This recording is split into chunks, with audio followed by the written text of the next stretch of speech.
आज हम पढ़ेंगे जो कि हमारा चैप्टर नंबर 2 है। मैंने कल से स्टार्ट किया था। Some basic concept of macroeconomics, class 12, chapter 2 of macroeconomics. हमारे गुड्स और काइंड्स ऑफ गुड्स चल रहे थे। इससे पहले मैंने आपको कल दो काइंड्स के गुड्स बताए थे, इंटरमीडिएट गुड्स और final goods.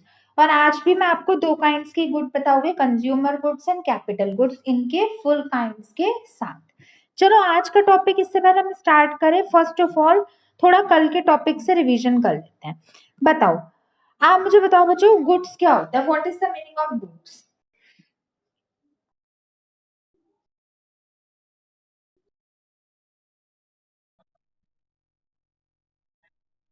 Very good. Anything which a producer produces in a market, in a company, एक कंपनी में कोई भी प्रोड्यूसर किसी भी तरह का कुछ भी चीज जो प्रोड्यूस करता है वो हमारा गुड्स कहलाता है। और हर कंपनी के अपने डिफरेंट गुड्स होते हैं और हर कंपनी अपनी डिफरेंट तरीके का प्रोडक्शन करती है। Very good. गुड्स कितने काइंड्स के होते हैं? What are the kinds of goods? कौन कौन से? Very good. फोर काइंड्स के गुड्स होते हैं, इंटरमीडिएट, फाइनल, कंज्यूमर और कैपिटल गुड्स। कल हमने किया था फाइनल गुड्स। क्या होता है final goods? What were final goods?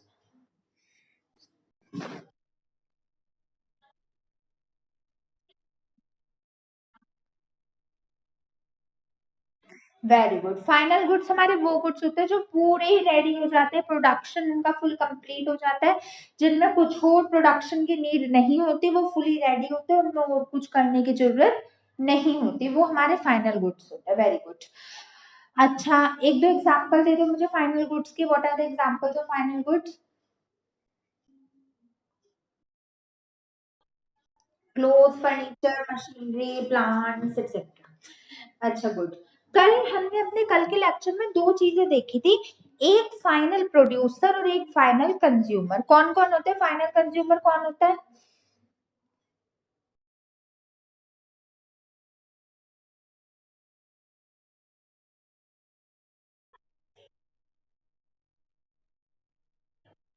Very good. Consumer और कस्टमर तो हम लोग हो गए। प्रोड्यूसर कौन होता है? Who are produce?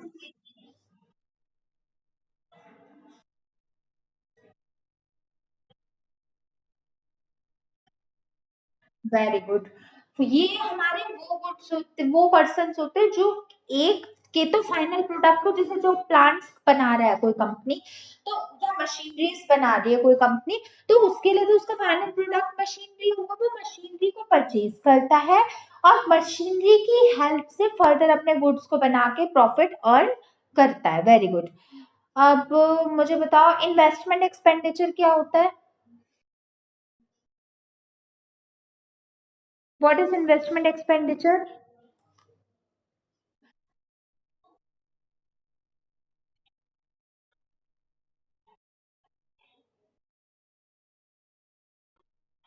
जो हम खर्चा करते हैं फर्दर कुछ प्रोड्यूस करने के लिए, प्रॉफिट अर्न करने के लिए, वो हमारा इन्वेस्टमेंट एक्सपेंडिचर होता है, वो फिक्स्ड एसेट होता है। Very good. वो तो ऐसी कोई टर्म नहीं रह गई तो। चलो ठीक है, अब मुझे बताओ इंटरमीडिएट गुड्स क्या होते हैं?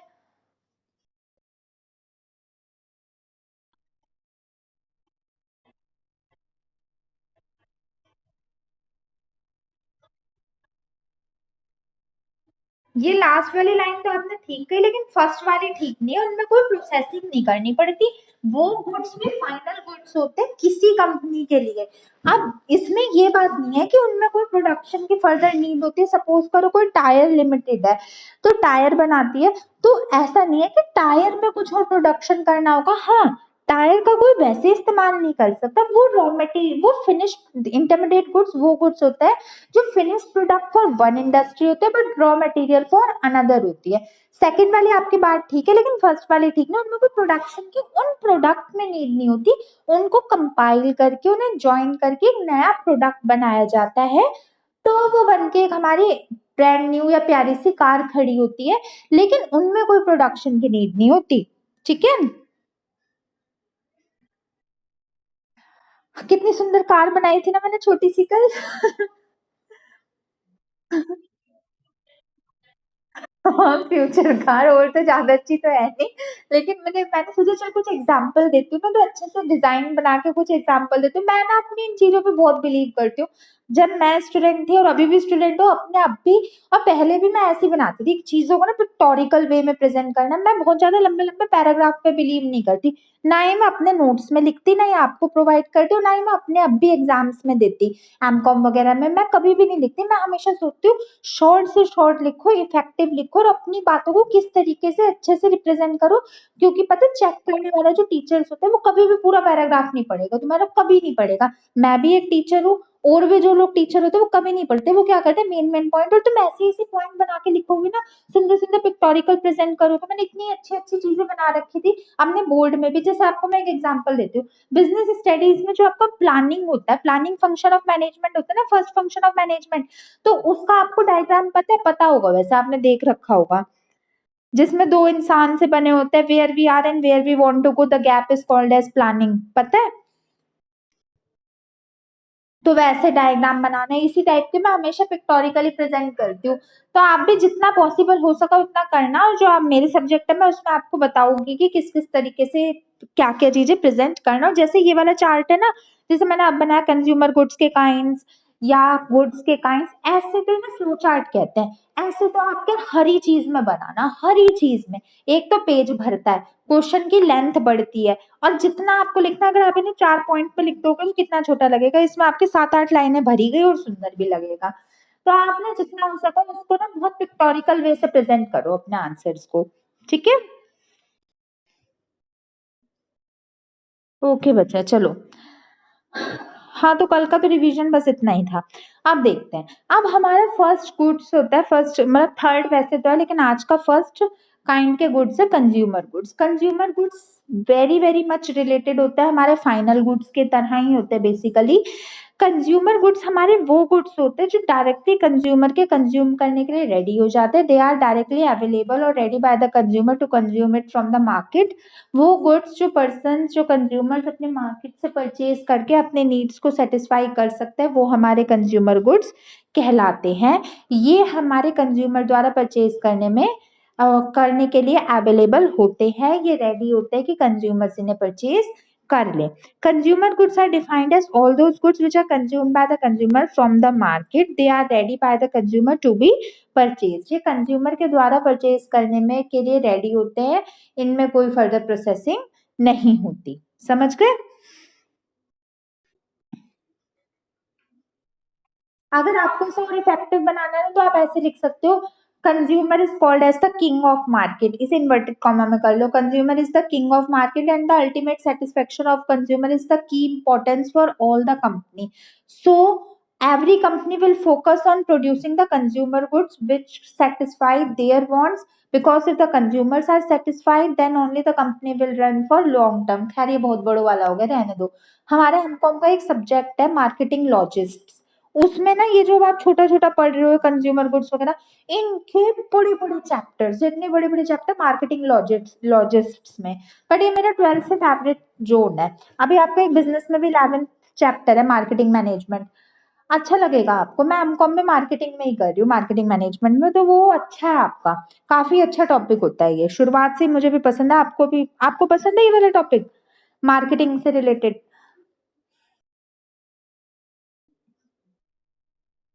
जैसे कि एक गुड्स कैसे बना, कौन कौन से उसमें प्रोसेसिंग हुई, कौन कौन से उनके स्टेप्स हुए, कैसे ब्रांडिंग हुई। खैर आप अभी नहीं पढ़ोगे, मैं आपसे ना 12th की लास्ट में पूछूंगी, जब आपका 11 चैप्टर आएगा ना बिजनेस में मार्केटिंग मैनेजमेंट और कंज्यूमर प्रोटेक्शन, तो वो लास्ट चैप्टर इसी के बेसिस पे बड़ा मजा आएगा आपको उसके रिलेटेड। आप देखना, काफी अच्छा चैप्टर है वो भी। फिर आपको मैं बताऊंगी आगे जाके कि आप ना बीकॉम में तो कोई चॉइस होती नहीं, हमारे पास सब्जेक्ट्स इनके होते हैं, बट एमकॉम में होती है, तो आप करना, अच्छा होता है एक मार्केटिंग में करना। खैर अभी क्या, अभी आप बहुत छोटे हो, अभी तो 12th करो।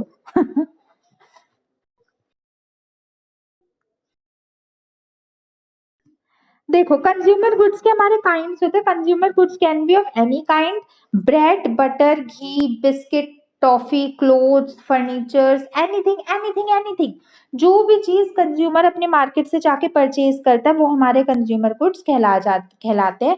इसमें कोई फर्दर स्पेशलाइजेशन नहीं होती। एनीथिंग जो भी कंज्यूमर अपने मार्केट में परचेज करता है वो हमारे कंज्यूमर गुड्स कहलाते हैं। समझ गए?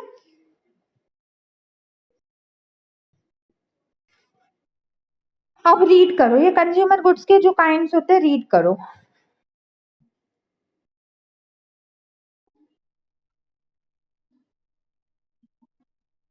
Very good. 4 काइंड्स के हमारे कंज्यूमर गुड्स होते हैं, durable goods, non durable, semi durable और सर्विसेज। चलो पहले ड्यूरेबल गुड्स पढ़ते हैं। ड्यूरेबल गुड्स, जैसे आपको, अच्छा सपोज करो आप इकोनॉमिक्स नहीं पढ़ रहे, आप इंग्लिश पढ़ रहे हो, तो इंग्लिश में मुझे बताओ ड्यूरेबल का मतलब क्या होता है इंग्लिश में?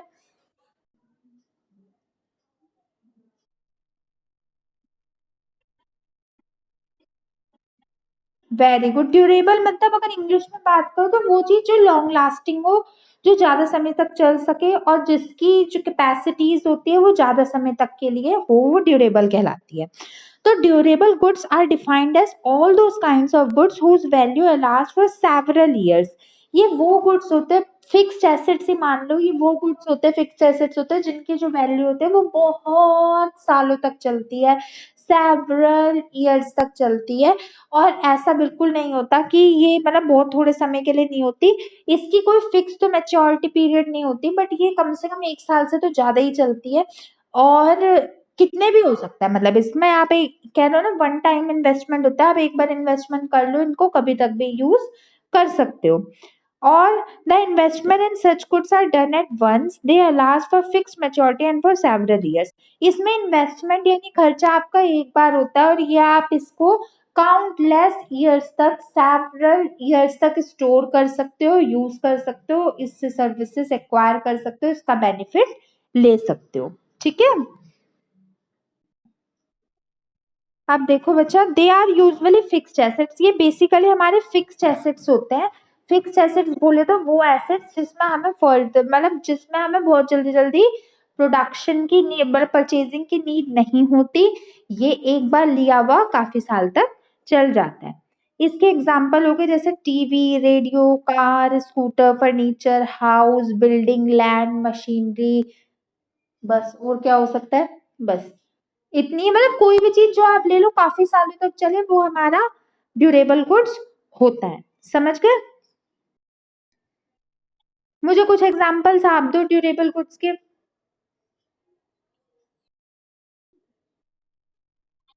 हाँ जी, बेड और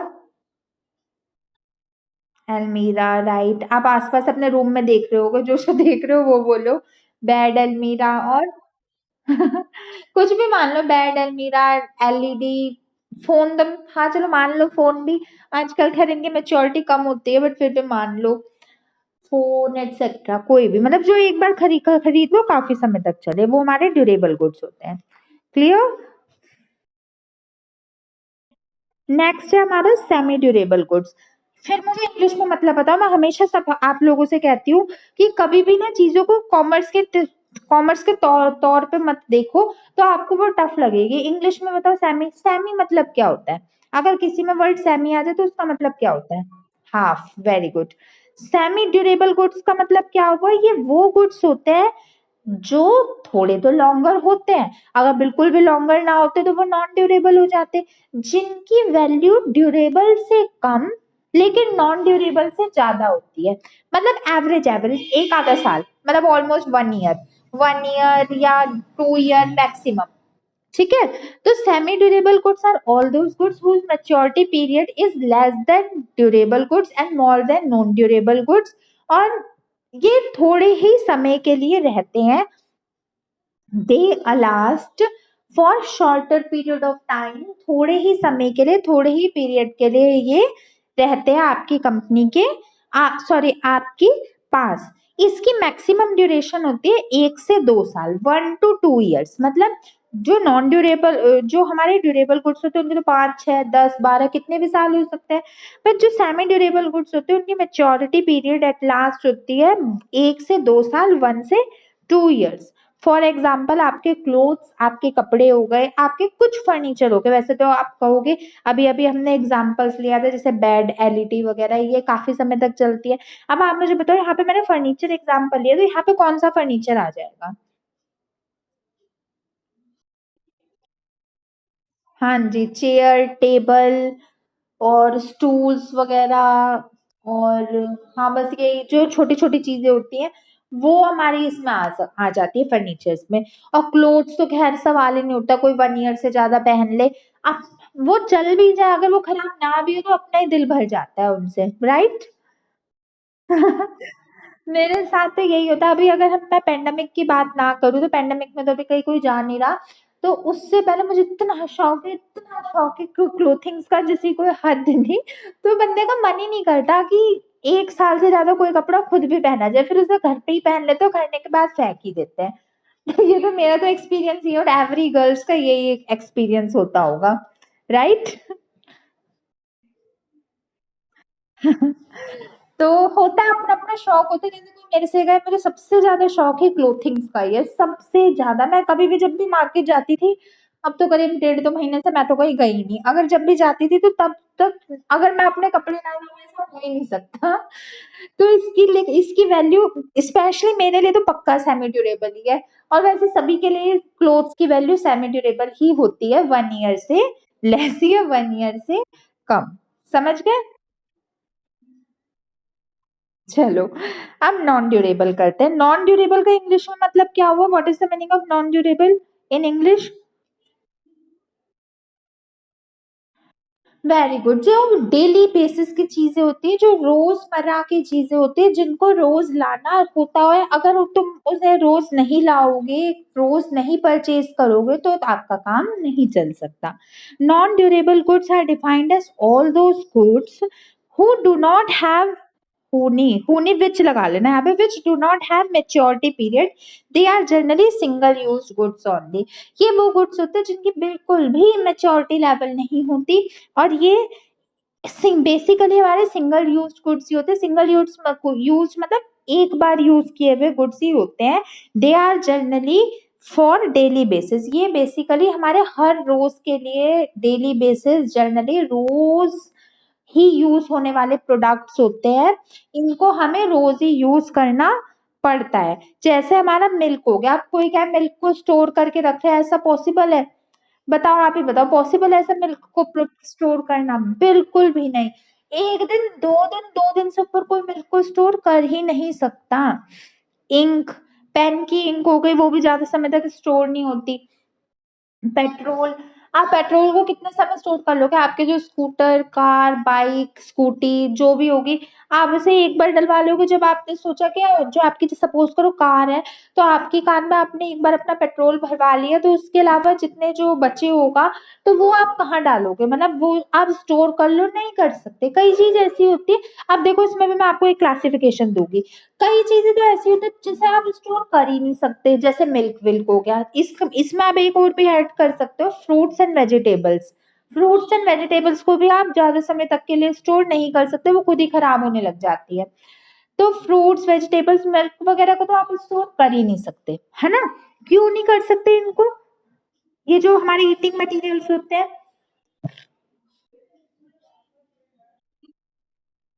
very good, they are perishable goods, और ये खराब हो जाते हैं जल्दी। अब कुछ ऐसी चीजें होती है, जैसे पेट्रोल हो गया। अगर आप कहो कि आप कोल, जो कोयला होता है, आप कोल को, पेट्रोलियम को, या जो हमारे फॉसिल फ्यूल्स होते हैं, इनको अपने घर में स्टोर करो, आप इन्हें कर सकते हो? क्यों?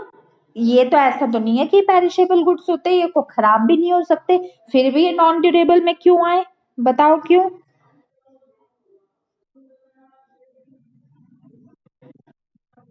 नहीं, ऐसी बात तो नहीं है। कोल वोल तो आप अगर अपने घर में रख लो, जैसे ये फॉसिल फ्यूल्स हमारे कोल, पेट्रोलियम, लिग्नाइट वगैरह, ये सारे तो चल सकते हैं, फिर भी हम नहीं रख सकते, फिर भी ये नॉन ड्यूरेबल में ही आते, क्यों?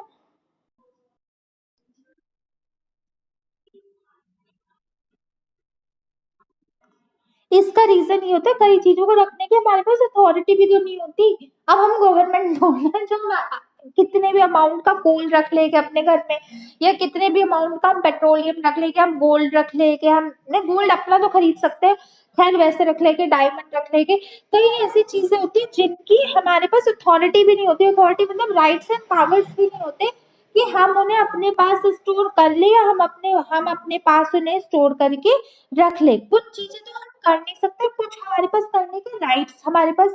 अब जैसे एक एग्जांपल लेते हैं, जैसे पेंडेमिक की वैक्सीन आई है, वो बहुत ही माइनस के टेम्परेचर में रहती है। अगर कोई क्या मैं अपने घर में 100 वैक्सीन ला के रख रहा हूँ, क्या आप रख सकते हो? बिल्कुल नहीं, क्योंकि आपके पास रिसोर्सेज नहीं होते, तो वो भी नॉन ड्यूरेबल में ही हो जाएगा हमारे लिए। तो कहने की बात ये है कि कुछ तो ऐसे गुड्स होते हैं जो चल नहीं सकते ज्यादा समय तक, जैसे फ्रूट्स, वेजिटेबल्स, मिल्क वगैरह। और कुछ ऐसे गुड्स होते हैं जो चल तो सकते हैं, बट हमारे पास या तो अवेलेबल रिसोर्सेज नहीं होते, या हमारे पास राइट्स, पावर्स, अथॉरिटीज नहीं होती, तो वो भी हमारे नॉन ड्यूरेबल में ही आ जाते हैं। क्लियर? चलो नेक्स्ट, सर्विसेज, ये आपको आती होगी सर्विसेज, आपने प्रोफेशन में भी पढ़ी होगी, हर एक जगह सर्विसेज आप पढ़ते ही आ रहे हो। सर्विसेज बेसिकली हमारी कोई भी इसमें फिजिकल ट्रांसफॉर्मेशन ऑफ गुड्स नहीं होता, इसमें बस आपकी सर्विसेज प्रोवाइड की जाती है, आपकी नॉलेज प्रोवाइड की जाती है, आपकी हेल्प प्रोवाइड की जाती है, आपके ग्रांट्स प्रोवाइड की जाती है, बट इसमें फिजिकल ट्रांसफॉर्मेशन ऑफ गुड्स या physical transfer of things from one person to another नहीं होता। Example doctor, teacher, engineer etcetera. अब मुझे एक बात बताओ, जैसे मैं आपको पढ़ा रही हूँ, क्या मैं आपको दे रही हूँ, क्या आप मुझे दे रहे हो? कुछ भी हमारा ट्रांसफर ऑफ गुड्स, मतलब ट्रांसफर ऑफ गुड्स तो नहीं हो रहा ना। जैसे अगर हम कहें कि शॉपकीपर है, तो उसको आप पैसे देके कोई चीज लाते हो, तो ये सर्विसेज ऐसी होती है इसमें हमारे पे कोई फिजिकल ट्रांसफॉर्मेशन ऑफ गुड्स नहीं होता, सिर्फ नॉलेज प्रोवाइड की जा रही है, तो इसमें हमारी नॉलेज ट्रांसफर हो रही है। तो सर्विसेज हमारी एक ऐसी काइंड्स होती है जिनमें हमारी फिजिकल ट्रांसफॉर्मेशन ऑफ गुड्स नहीं होता। ये ऐसे प्रोफेशन होते हैं जिनका मेन एम होता है सर्विसेज रेंडर करना, रेंडर मतलब सर्विसेज प्रोवाइड करना from one person to another person. Clear? अब आप एक बार स्क्रॉल कर लो, स्क्रॉल करके मुझे बता दो आपको कंज्यूमर गुड्स और उनके काइंड्स में कोई दिक्कत है, कोई डाउट है? एक बार देख लो, सारे आ गए ना?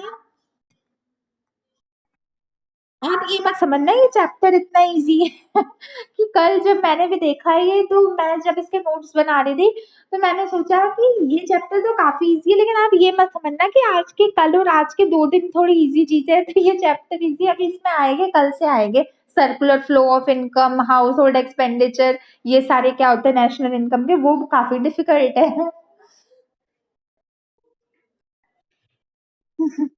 ओके बाबू, अब आप एक चीज, मैं क्या कह रही थी, आपने ये चैप्टर पहले पढ़ रखा था, मतलब कोई आइडिया था इस चैप्टर के बारे में पहले? कोई बात नहीं, देखो नेक्स्ट होता है हमारा कैपिटल गुड्स। कैपिटल गुड्स फिर हमारे काफी हद तक mostly they are related with our intermediate goods, ये हमारे इंटरमीडिएट गुड्स की तरह ही होते हैं। इसमें क्या क्या इंक्लूड होता है हमारे इंटरमीडिएट गुड्स, कैपिटल गुड्स में? ये रॉ मटेरियल, ये ऐसा तो नहीं होता कि हमारे फिनिश प्रोडक्ट एक के होते हैं, रॉ मटेरियल अदर के, ये ऐसा नहीं होता। ये वो गुड्स होते हैं जो कोई पर्सन परचेज करता है फॉर फर्दर प्रोडक्शन, वही बात है। Capital goods are defined as all those goods which are taken by the company for production of further goods। ये वो सारे गुड्स होते हैं जो एक कंपनी परचेज करती है for the production of further goods, अपने प्रोडक्ट्स को बनाने के लिए। सपोज करो पार्ले जी की कंपनी है, पार्ले जी मान लो, या अमूल मान लो, कोई भी मान लो, तो वो पार्ले जी की कंपनी अगर पार्ले जी के बिस्किट्स बनाती है, तो वो जो अपने बिस्किट्स बनाती है, तो वो जिससे उसने बड़े बड़े प्लांट्स खरीदे होंगे ना, मशीनरीज खरीदी होगी, इक्विपमेंट्स खरीदे होंगे, जिस कंपनी से वो खरीदे होंगे, तो वो उसके लिए कैपिटल गुड्स हो जाएंगे। और जब वो प्रोड्यूस करती है, उसमें फर्दर प्रोडक्शन करके प्रोड्यूस करती है, सपोज कोई बिस्किट्स प्रोड्यूस करे, बिस्किट के पैकेट, टॉफीज प्रोड्यूस करी, और भी जो उनकी चीजें आती होगी, पता नहीं चॉकलेट वगैरह जो भी आती होगी पार्ले जी की, ये चीजें उन्होंने प्रोड्यूस करी, तो वो, और वो प्रोड्यूस करके उसने मार्केट में भेजा, तो वो हमारे कंज्यूमर गुड्स हो जाते हैं। तो कहने का मतलब ये कैपिटल गुड्स हमारे वो गुड्स होते हैं जो फर्दर प्रोडक्शन में काम आते हैं, जो फर्दर यूज होते हैं for producing the different elegant unique consumer goods. ये हमारे फिक्स्ड एसेट्स होते हैं, फिक्स्ड इन नेचर के होते हैं। इसका इन्वेस्टमेंट हम एक बार कर ले, उससे हम काउंटलेस गुड्स को प्रोड्यूस कर सकते हैं, काउंटलेस कंज्यूमर गुड्स को हम प्रोड्यूस फर्दर कर सकते हैं। इसका एग्जाम्पल हो गया प्लांट्स, मशीनरी एटसेट्रा। समझ गए कैपिटल गुड्स? कोई doubt? It's the time to. नहीं, लीव से पहले कुछ और काम होता है। Right, it's the time to ask the question. हमने कल और आज क्या पढ़ा वो पूछते हैं। चलो मैं आपको गुड्स पूछू बोलूंगी, आपको मुझे बताना है वो किस कैटेगरी में आएगा। सारे मतलब क्लास जैसे हमारा वो होता है ना बैलेंस शीट के आइटम कहाँ कहाँ आएंगे, नॉन करंट करंट वाले, ऐसे ये पूछूंगी। पहले आप मुझे बताना कि वो सपोज करो कंज्यूमर गुड्स है, कैपिटल है, फाइनल है, इंटरमीडिएट है। और उसके बाद आप मुझे बताना कि वो जो भी गुड्स है उसके अंदर फर्दर क्लासिफिकेशन में कैसे है। जैसे अगर कोई कंज्यूमर गुड्स है तो कंज्यूमर गुड्स में वो ड्यूरेबल, नॉन ड्यूरेबल कौन से है। चारों कल और आज के बेसिस पे मिला के क्वेश्चन है। ठीक है, रेडी फॉर द क्विज? चलो, first, a beautiful landscape painting. बताओ, ब्यूटीफुल लैंडस्केप पेंटिंग।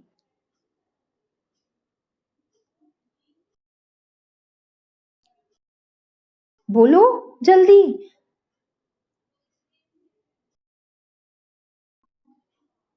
क्यों? Landscape painting, beautiful landscape of painting मतलब एक पेंटिंग है उसमें लैंडस्केप बना हुआ है, उसमें इंटरमीडिएट की क्या बात है, इसमें क्या फर्दर प्रोडक्शन करना है? बताओ कौन सा होगा?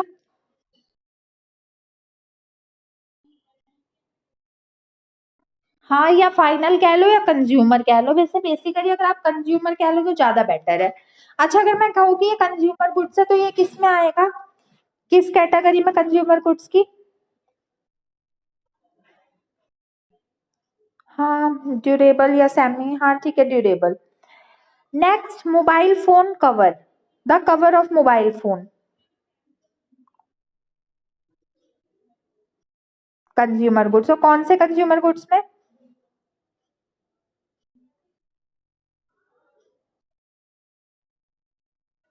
Semi durable, right, they are included in the semi durable goods, correct.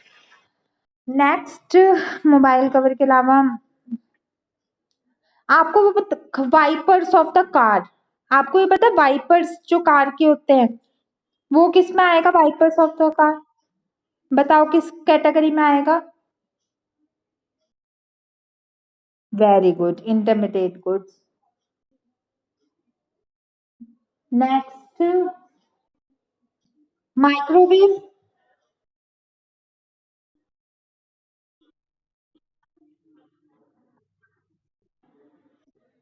Semi durable, durable नहीं होगा वो, फिक्स्ड ही तो होता है, कहाँ बार बार खरीदना पड़ता है, फिक्स्ड ही होता है। Nurse, nurse, nurse, right. Land,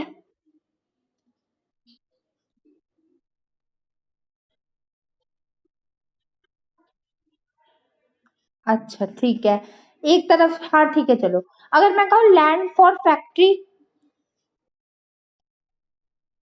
capital goods, right. Next, और कैपिटल गुड्स के आप एक या तो कैपिटल गुड्स लिख सकते हो या इसके साथ साथ आप लिख सकते हो वो वाला जो हमारे फाइनल गुड्स में था, producer goods, final producer goods मतलब प्रोड्यूसर से खरीद दिए। ठीक है, करेक्ट। Beautiful lehenga,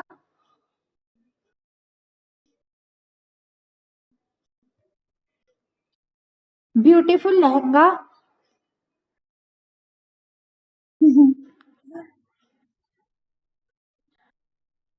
right. और packet of chocolates, very good. ये मैं लिखने वाली थी बट मुझे टाइम नहीं मिला अपने नोट्स में ऐड करने का बस। वो तो क्या होता है, वो तो कोई क्लासिफिकेशन से नहीं होती बस। तो आपको ये समझ आ गया ना बच्चा, इससे रिलेटेड सारा। आप अब मुझे बताओ, नोट्स बना के दोनों आज के और कल के काम के कब तक भेजोगे? कल ना आप दोनों का मतलब आज वाले काम का भी और कल वाले काम के भी अच्छे अच्छे सुंदर सुंदर नोट्स बना के भेज देना, क्योंकि ताकि वो आपकी चीजें रेगुलर रहे, आपका कुछ भी चीज छूटे ना। ठीक है। और आपको अपने पुराने चैप्टर्स को भी रिवाइज करते रहना, अगर उनमें भी कोई डाउट हो तो मेरे से पूछ लेना। ठीक है।